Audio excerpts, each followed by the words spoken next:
தலையெல்லாம் ஈரமா இருக்கு. அடடடா, என்ன ஒரே ஈரமா இருக்கீங்களா?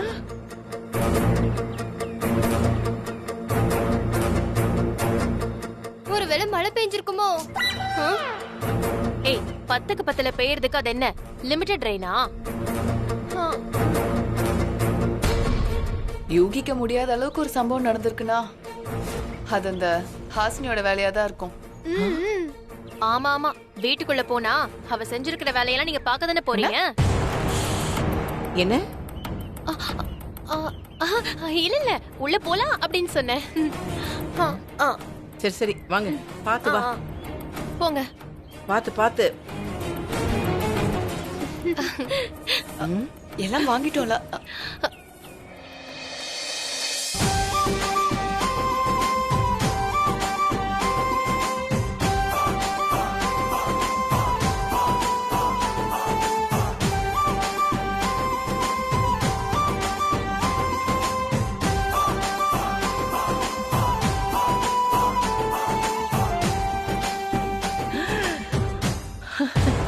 சித்ரா, என்ன இது?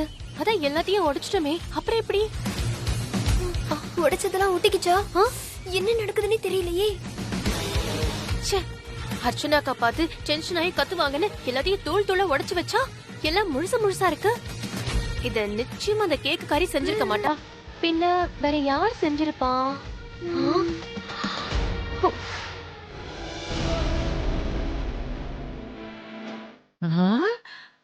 அடடடடடடா, பாத்தியா? விளக்கெல்லாம் வெள்ளி மாதிரி மின்னுதே. என் மருமக கைய வச்சா அது ராங்கா போனதில்ல. என்ன ஷாப்பிங் முடிஞ்சதா? அது இருக்கட்டும், இதெல்லாம் எப்படி செஞ்ச? கையாலதா. பின்ன எல்லாரும் வாய் ஏன் செய்வாங்க? உனக்கு விளக்கு செய்ய தெரியுமா? தெரியாம இத்தனை விளக்கு இருக்கு. எல்லா விளக்குமே அருமையா இருக்கே. அழகா செஞ்சிருக்கேன். இல்ல ஜெயம்மா, அர்ச்சனா பாதி செஞ்சிருந்தாங்க, மீதிய நான் செஞ்சேன். நீ ஏதோ போய் சொல்ற. உங்களுக்கே அர்ச்சனா மேல இவ்ளோ சந்தேகம்? அவங்க செஞ்ச விளக்க 2 எரும மாடு மிதிச்சு அத நீங்க பார்த்தா மாதிரி இவ்ளோ உறுதியா சொல்றீங்க? அதுக்கு இல்ல, நீ செஞ்சதை எங்களால நம்ப முடியல. விளக்கு செய்ய தெரியாம கடையில வாங்கிட்டு வந்து ஷோ காட்டுறியா? இருங்க. இல்லையே, இப்பதான் செஞ்சிருக்கு. ஈரம் இருக்கே.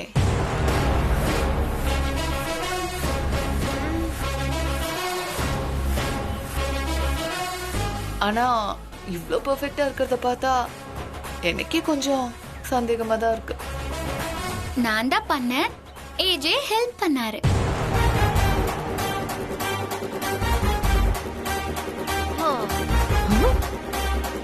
ஏஜே ஹெல்ப் பண்ணானா?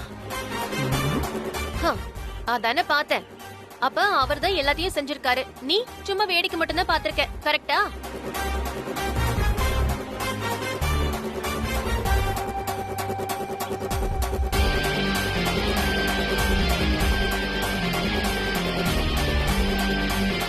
என்னமோ நீயே செஞ்ச மாதிரி சீன் போடுற. அச்சு வச்சு செஞ்ச மாதிரி ஒரு பிசிறு இல்லாம இருக்குனா பண்ணது உன் கையா இருக்க வாய்ப்பே இல்ல. நம்புனா நம்புங்க, விளக்கெல்லாம் இந்த கையால தான் செஞ்சேன். அப்போ ஏஜே என்ன ஹெல்ப் பண்ணாரு? ஏஜே என் கைய பிடிச்சு விளக்கெல்லாம் எப்படி செய்யறதுன்னு சொல்லி கொடுத்தாரு. எப்படியோ நம்ம பிளான் பண்ணது சக்சஸ் ஆயிடுச்சு. 2 பேரையும் தனியா இருக்கிறது நல்லதா போச்சு. கடவுளே, கெமிஸ்ட்ரி ஒர்க் அவுட் ஆகட்டும்பா. இது இப்படியே மெயின்டைன் பண்ணப்பா. ரொம்ப நன்றி. இவளுக்கு அர்ச்சனாக்க கூட சண்டையை வர வைக்க விளக்கு உடைச்சா ஐடியா ராங்கா போய் எலியும் பூனையுமா இருந்த புருஷனையும் பொண்டாட்டியையும் கையோட கை சேர்க்க வச்சிட்டோமே.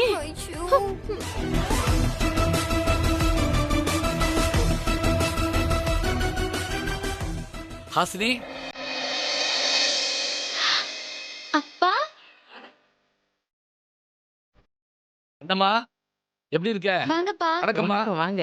வணக்கம். எல்லாரும் நல்லா இருக்கீங்களா? இது வரைக்கும் நல்லா இருக்கும். ஸ்வேதா அம்மா எல்லாம் எப்படி இருக்காங்கப்பா? அம்மா வரலையா? எல்லாரும் நல்லா இருக்காங்கம்மா. ஸ்வேதா கேக் டெலிவரிக்கு போயிட்டா. அம்மாவுக்கு வீட்டில் வேலை, அதான் வர முடியல. இந்த கேக்க வச்சு இன்னும் இவங்க எத்தனை குடும்பத்தை கவுக்க போறாங்கன்னே தெரியல. மாப்பிள்ளை எங்கம்மா? உள்ள இருக்காருப்பா. ஆ,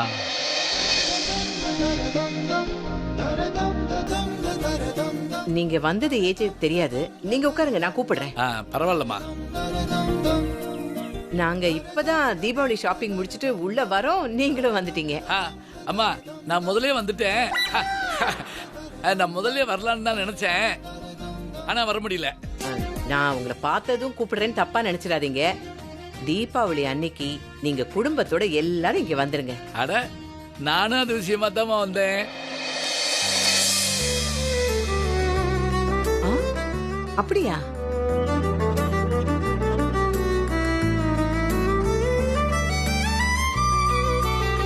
வணக்கம் மாப்பிள்ள. வணக்கம். அன்னைக்கு ரெஸ்டாரண்ட் டெவலப்மெண்ட்டுக்காக புது ஐட்டங்கள்லாம் ஹாசினி கேட்டான்னு சொன்னேன். எல்லாம் செஞ்சு பாத்தீங்களா? நல்லா இருந்துச்சா? அப்பா, நீங்க சொன்னது எல்லாம் சமைச்சு அசத்திட்டேன். எல்லாருமே பாராட்டினாங்க. வெரி குட்மா, வெரி குட்மா. அந்த பிரான்ச்சை டெவலப் பண்ணி காட்டிட்டேன்ப்பா. Super super.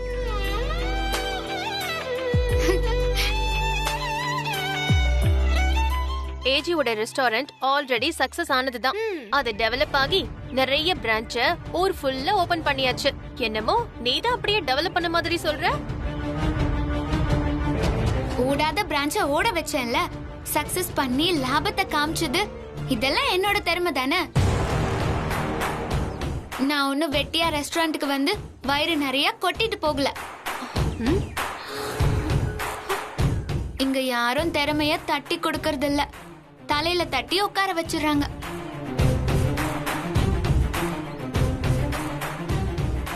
சரி, நீங்க பேசிட்டு இருங்க, எனக்கு கொஞ்சம் வேலை இருக்கு. ஐயோ மாப்பிள்ள, நான் உங்களை பார்க்க தான் வந்தேன். சொல்லுங்க, என்ன விஷயம்? கல்யாணம் ஆனதுல இருந்து நீங்க 2 பேரும் வீட்டுக்கே வரல. அதுக்கான சந்தர்ப்பமும் உங்களுக்கு இல்ல. கூப்பிடுறதுக்கு எங்களுக்கு நேரம் இல்லாம போச்சு. பாருங்க, எல்லாம் ஒண்ணா மஞ்ச மாதிரி தீபாவளி வந்து சேர்ந்துச்சு. அதான் உங்களை கூப்பிடலான்னு வந்தேன்.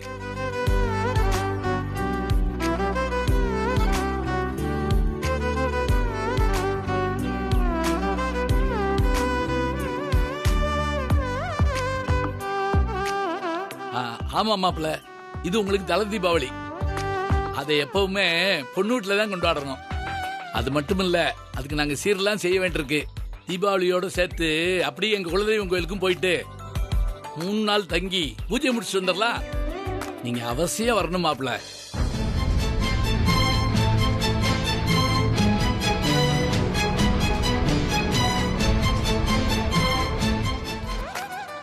ஆஹா, கெமிஸ்ட்ரி டெவலப் ஆக நேரம் கூடி வருதே.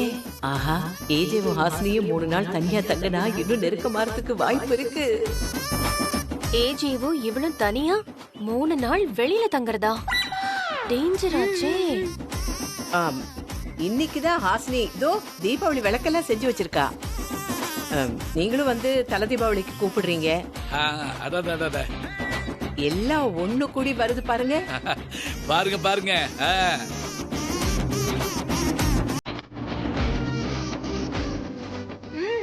அதெல்லாம் சரி. வருஷம் வருஷம் தீபாவளிய இந்த வீட்டுல தான் சிறப்பா கொண்டாடுவோம். அந்த சமயத்துல நாங்க எப்படி அங்க வர்றது?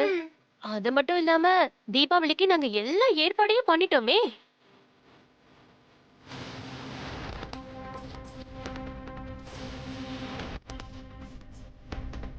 தீபாவளி சமயத்துல ரெஸ்டாரண்ட் பிஸியா இருக்கும், எல்லாரும் பிஸியா இருப்பாங்க. அந்த டைம்ல ஏஜி 3 நாள் வெளியே தங்குறதெல்லாம் சாத்தியமே இல்ல. கரெக்ட். இப்பவே ஏஜே மார்னிங் போனாருன்னா நைட்டு தான் வராரு. இதுல 3 நாள் வெளில போனா எப்படி?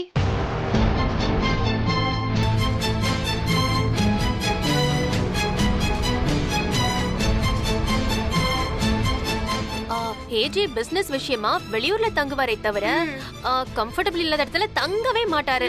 இது வரைக்கும் அவர் அப்படி இருந்ததே இல்ல. ஆமா, உங்க குலதெய்வ கோயில் எங்க இருக்கு? கோயம்புத்தூரா, பெங்களூரா, ஹைதராபாடா? குலதெய்வ கோயில் என்ன மெட்ரோ சிட்டில இருக்குமா? கிராமத்துல தான் இருக்கும். என்னது கிராமமா? ஆமாம்மா, பொள்ளாச்சி பக்கத்துல ஆனமலை. ஆமா, அப்படின்னா யானைங்களா இருக்குமா? ஐயோ, அனிமல்ஸ் இருக்கிற இடத்துல எப்படி தங்குறது? ரொம்ப பில்டப் பண்ணாதீங்க. நான் நிறைய அனிமல்ஸோட தான் தங்கி இருக்கேன். அப்போ இந்த வீடு என்ன உனக்கு ஜூவா? இங்க இருக்கிறவங்க எல்லாம் அனிமல்ஸ் அவனுக்கு. ஹாசினி சும்மா இருமா.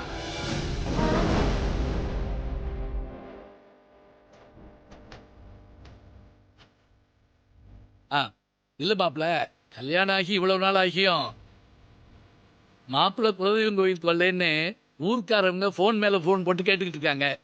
இங்க நீங்க வேலையில பிஸியா இருக்கீங்கன்னு அவங்களுக்கு தெரியாதுல்ல. தீபாவளிக்கு வந்தீங்கன்னா நாங்கெல்லாம் சந்தோஷப்படுவோம். ஏன் உங்க ஊருக்காரங்களுக்கெல்லாம் உங்க பொண்ணு எப்படி கல்யாணம் பண்ணிக்கிட்டான்னு தெரியாதா? இல்ல இந்த கல்யாணம் எப்படி நடந்துச்சுன்னு தெரியாதா? இது என்ன கடலுக்கு அடியில நடந்துச்சா? யாருக்கும் தெரியாம போறதுக்கு உங்க பொண்ணு பண்ண கூத்துதான் உலகத்துக்கே தெரியுமே. அதனால யாரும் புதுசா ஒண்ணும் நினைக்க மாட்டாங்க. தலை தீபாவளிக்கு மாப்பிள்ளையும் பொண்ணும் வரணும், குலதெய்வம் கோயிலுக்கு போகணும். இதான முறை. அது ஒண்ணும் புதுசு இல்லையே. முறையா எது நடந்துச்சு? கல்யாணத்தன்னைக்கு உங்க பொண்ணு தாலி கட்டிக்கிட்ட கையோட எங்க ஏஜேவ ஜெயிலுக்கு அனுப்பாம விட மாட்டேன்னு சபதம் போட்டத இந்த ஊரே பாத்துட்டு தானே இருந்துச்சு. போய் போலீஸ கூட்டிட்டு வரேன்னு போனத எல்லாரும் பார்த்தாங்கல்ல.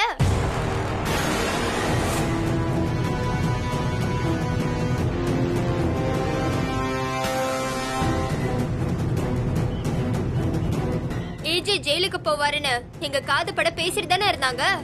இப்ப எங்க ஏஜே உங்க வீட்டுக்கோ ஊருக்கோ வந்தா அவரை பார்த்து கேலியா சிரிக்க மாட்டாங்க? என்னடா இவரை அவ்வளவு அவமானப்படுத்தியும் இந்த வீட்டுல வந்து நிக்கிறாருன்னு நினைக்க மாட்டாங்க?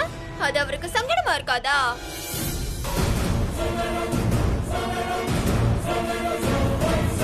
ஏய், சும்மா இருக்க மாட்டே.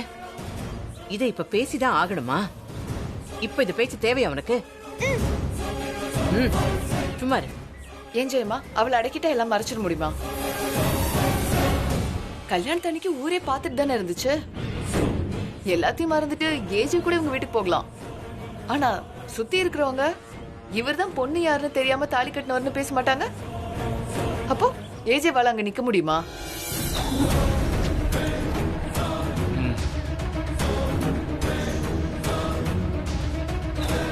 எல்லாம் முறையா நடந்தா தலை தீபாவளி முறைதான்.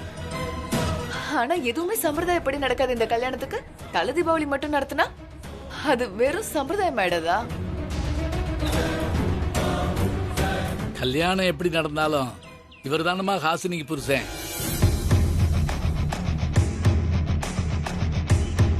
கல்யாணத்தை நாங்க நடத்தலைனாலும் இவர் தானே எங்களுக்கு மருமகன். இதை யாரும் மாத்த முடியாது.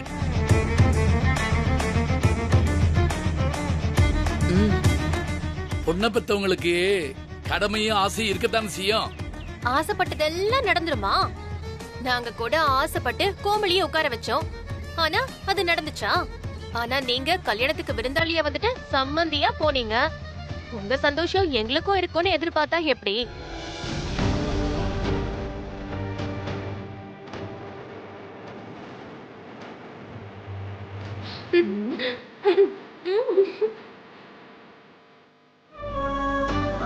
அதான் முடிவு தெரிஞ்சு போச்சே. தலை தீபாவளி நடத்துறது உங்களுக்கு வேணா குழுக்குழுன்னு இருக்கும். அதுல கலந்துக்கிற மூட்ல ஏஜே இல்ல. எத்தனை தீபாவளி வந்துட்டு போனாலும் தலை தீபாவளி போனா திரும்ப வராது. என் பொண்ணு கல்யாணம் தான் சந்தோஷமா நடக்கல. தீபாவளியாவது நடக்கும்னு நினைச்சோம். கல்யாணம் மாதிரியே தீபாவளியும் கை கேட்டல. தலை தீபாவளி போனா திரும்ப வராதுமா.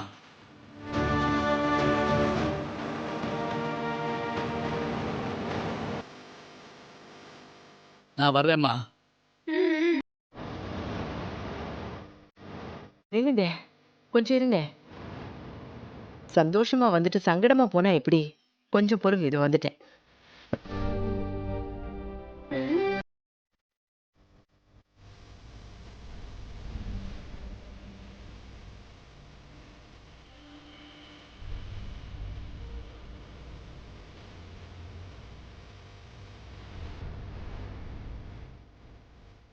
ஏஜே, ஏஜே, ஒரு நிமிஷம். ஏஜே, என்ன ஏஜே இது? பேசிட்டு இருக்கும் போதே கிளம்பி வந்துட்ட. இப்படி வந்துட்டா தல தீபாவளிக்கு அவங்க வீட்டுக்கு போறதுக்கு உனக்கு விருப்பம் இல்லைன்னு ஆயிடாதா ஏஜே? எனக்கு விருப்பம் இல்லைன்னு வேற எப்படியெல்லாம் சொல்றதுன்னு எனக்கு புரியல. நீ என்ன பேசுற? ஏன் உனக்கு போறதுக்கு விருப்பம் இல்ல?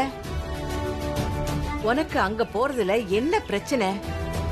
ஓ, அவங்க கிட்ட நம்ம அளவுக்கு காசு பணம் இல்லங்கறதுனாலயா? அப்படி நினைச்சாதான் அந்த கோமலிய கல்யாணம் பண்ணிக்க ஒத்துக்கிட்டேனா? நான் சும்மா வாதத்துக்காக அப்படி சொன்னேன்ப்பா. என் மகனுக்கு அப்படி நினைக்கிறதுக்கு மனசு வராதுன்னு எனக்கு தெரியாதா என்ன? ஆனா வந்தவங்களுக்கு பதில் சொல்லணும் இல்லையா? வந்தவங்களுக்கு என்ன பதில் சொல்றதுன்னு நீ கவலைப்படுற. ஆனா போனவளை நினைச்சு நான் வாழ்ந்துட்டு இருக்கேன். பிரவளியோட லெட்டருக்காக தான் நான் கல்யாணத்துக்கு ஒத்துக்கிட்டேன். அவ போட்ட கண்டிஷனால தான் என் கழுத்துல மாலையை போட்டுக்கிட்டேன். நீ என்னதான் என்ன ஒரு பொம்மையா வச்சு கல்யாண கச்சேரி சம்பிரதாயம் விளையாடினாலும் நான் பிரபலையோட நினைப்பிலிருந்து வெளியே வர மாட்டேன். நீ தல தீபாவளி ரேஞ்சுக்கு போயிட்ட. கண்ணு முன்னாடி இருக்கிற வாழ்க்கையை விட்டுட்டு முடிஞ்சு போன ஒரு பந்தத்தை பிடிச்சுக்கிட்டு தொங்கிக்கிட்டு இருக்காதப்பா. இந்த வீட்டுல உன் கூட இருக்காளே ஹாசினி, அவளை பத்தி ஒரு நிமிஷம் யோசிப்பா. நீ சொல்ற எல்லா வேலையும் செய்யறா. கேட்ல வாட்ச்மேனா நில்லுன்னு சொன்னா நிக்கிறா. உனக்காக பூஜை செய்யறா, விரதம் இருக்கா, உனக்கு தொழில்ல வேற ஹெல்ப் பண்றா. இதுக்கெல்லாம் பேர் என்ன? அதுக்கு நீ என்ன பதில் சொல்ல போற? நான் நிரபராதின்னு நிரூபிக்கிறப்ப பதில் சொல்லுவேன். அவன் ஒரு ஃப்ராடு, சீட்டர், கிட்னாப்பர்னு சொன்னது மட்டும் இல்லாம அவளை ஏமாத்தி தாலி கட்டிக்கிட்டேன்னு ஒரு பழைய சுமத்திருக்கான். நான் அப்படிப்பட்டவன் இல்லைன்னு நிரூபிக்கிறப்போ பதில் தானா கிடைக்கும். நான் அப்படி நிரூபிச்சுட்டா அவ இந்த வீட்டு விட்டு போயிடுவான். கொஞ்ச நாளைக்கு மட்டும் மனைவியா இருக்கிறவளோட நான் எதுக்கு தல தீபாவளி கொண்டாடணும்? அது மட்டும் இல்ல, என் மேல எந்த தப்பும் இல்லைன்னு நிரூபிச்சதும் அவதான் என்னை ஏமாத்தி கல்யாணம் பண்ணிட்டாங்கிறது ப்ரூவ் ஆயிடும். என்னை ஏமாத்தின ஒரு ஏமாத்துக்காரியோட நான் எப்படி அந்த வீட்டுக்கு ஒரு மருமகனா போக முடியும்?